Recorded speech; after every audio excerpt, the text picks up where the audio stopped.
ऐसा नहीं है। ये गलत धारणा है कि आप ऐसा करके एलन मस्क बना लेंगे अपने बच्चे को। एक बात को समझते हैं कि हर ग्रह अपना एक निश्चित टेन्योर लेता है एक राशि के अंदर। आप डिलीवरी को 2 महीने पहले प्लान नहीं कर सकते। आप मैक्सिमम 7 से 10 दिन या 15 दिन प्लान कर सकते हैं। 15 दिन के अंदर क्या बदलेगा ग्रहों के अंदर?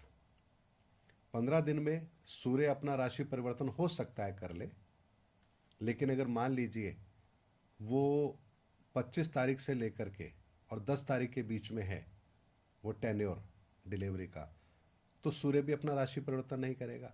तो केवल और केवल आपको चंद्रमा का समय मिलेगा कि चंद्रमा आपका घर बदल रहा है हर 1.25 दिन में, उसको आप देख सकते हैं। दूसरा एक एडवांटेज आपको क्या मिलता है, आप लग्न डिसाइड कर सकते हैं कि कौन से लग्न के अंदर मुझे संतान लेनी है। लेकिन तीसरी बात आपको यहां फिर बताता हूं, आपको केवल और केवल बहुत थोड़ा सा ही मॉडिफाई करने की ताकत ईश्वर ने दी है, उससे ज़्यादा ताकत आपको दी ही नहीं है। इसको ऐसे समझ लीजिए कि आपके पास गेहूं है, आपको भोजन बनाना है, आप इतना कर सकते हैं कि आप रोटी बना लें, पराठा बना लें या पूड़ी तल लें। इससे ज़्यादा आप कुछ नहीं कर सकते। गेहूं को आप कन्वर्ट करके जौ में तब्दील नहीं कर सकते। तो जो संतान आपको मिलेगी वो तो गर्भ धारण के समय ही तय हो गया था कि कौन सी संतान आने वाली है और उसी समय पर आएगी।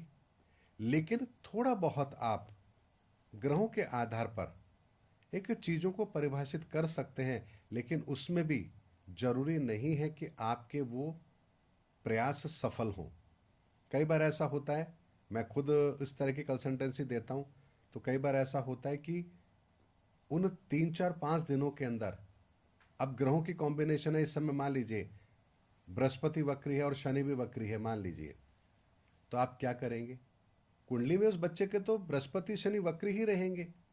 मान लीजिए मंगल नीच का है किसी समय पर, तो मंगल नीच का ही रहेगा, आप उसको बदल नहीं सकते।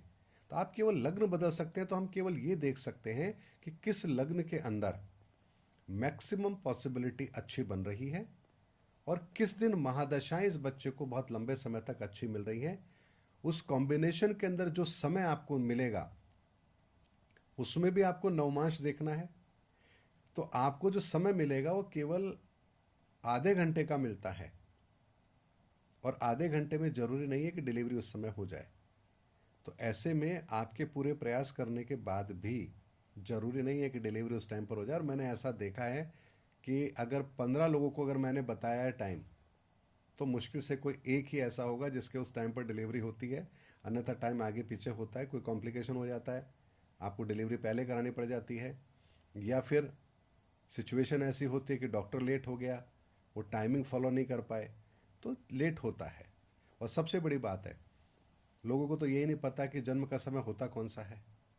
जब बच्चा माँ के गर्भ से बाहर आएगा तब, उसकी नाल कटेगी तब, या बच्चा रोएगा तब, कब आप होगा? किस समय को लेंगे?